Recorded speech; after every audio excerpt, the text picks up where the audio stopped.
Yes, we are back again, and this time we are looking at African drama. I'm still your guide, Ido MA. All right, we are looking at John Kolosa Kargbo's Let Me Die Alone, which is, of course, an African drama. All right, that has its setting is in Sierra Leone, all right, in Mende pre-colonial system. All right, now the text focuses on Banya, the leader of the Mende traditional society in Ghana. All right. And of course, he is the chief of Seneu. And he has a wife called Madame Yoko.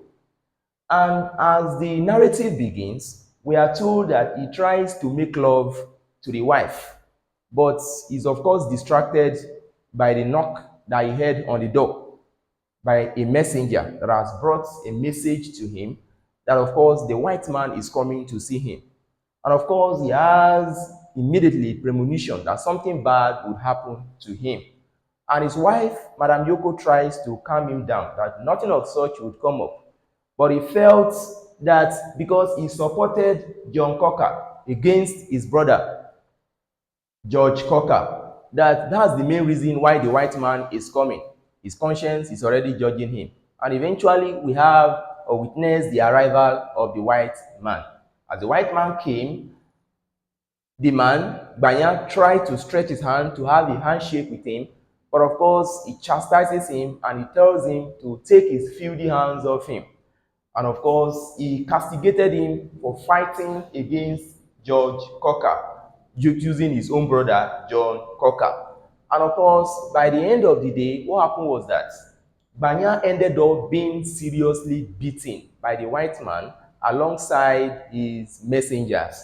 And since Lamboi and Musa, of course, are desirous of taking over the throne from Banya, they had actually struck on a plan to prepare a medicine, and they poisoned the medicine because they wanted to actually give it to Banya, all in the name of it is going to cure him of the problem that has been created by the beating.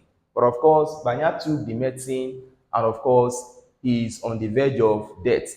But before now, Banya had told the wife that he was going to hand over the chiefdom of Seneu to her. But at this point in time, the wife, of course, is around, and since he's on the verge of death, had no choice than to hand over the chiefdom of Seneu to the wife.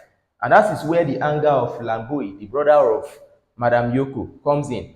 And of course, Musa, the medicine man, comes to play. Lamboi is using the medicine man, Musa, to strike a deal on how to finish the characters that are opposed to them in terms of their dealings or their intention to take over as the leaders in the land of Seneu. All right. Now that Madame Yoko has eventually taken over, the two, of course, struck on a deal and, of course, went and kidnapped Geneva. Geneva is, of course, the daughter of Ndapi. Ndapi is the warrior in the land, and the wife is called Jilo. All right. And since Geneva is, of course, a favorite child of Madame Yoko, they kidnapped the child and went and killed the child, trying to accuse Madame Yoko, trying to make people believe that Madame Yoko, in the course of trying to make sure that she's well recognized, that her power is further strengthened, that she used Geneva for sacrifice. Everybody had thought that it was true, not until the truth came to limelight and Lambui and Musa were seriously punished. But along the line, Madame Yoko's fortune, of course, continues. Her fortunate lifestyle continues as the, you know, leader in Senewe Kingdom. As her power climaxes, what happened is that she moved the chiefdom from Senewe to Mayamba. Yeah, so while she eventually got there, we are told that the messenger of the white man brought a message to her, and the message reads that she must relinquish some of her territorial powers, some of her territories that she has earlier been controlling. She must let go, and she feels highly betrayed by this, coupled with the fact that the people had mocked her earlier, saying that she had a hand in the killing of Geneva. So because of this shame and all of that, she has asked the servant to go and get her roots of indinaba to prepare concoction for her to drink. As one of the servants decided to die with her, she says that she has been enjoying the kingdom alone, so she must suffer the consequences alone. Therefore, she must die alone without allowing anybody to die with her. And that's that for the story. Ladies and gentlemen, in our next video, we shall look at characters and, of course, characterization of the text.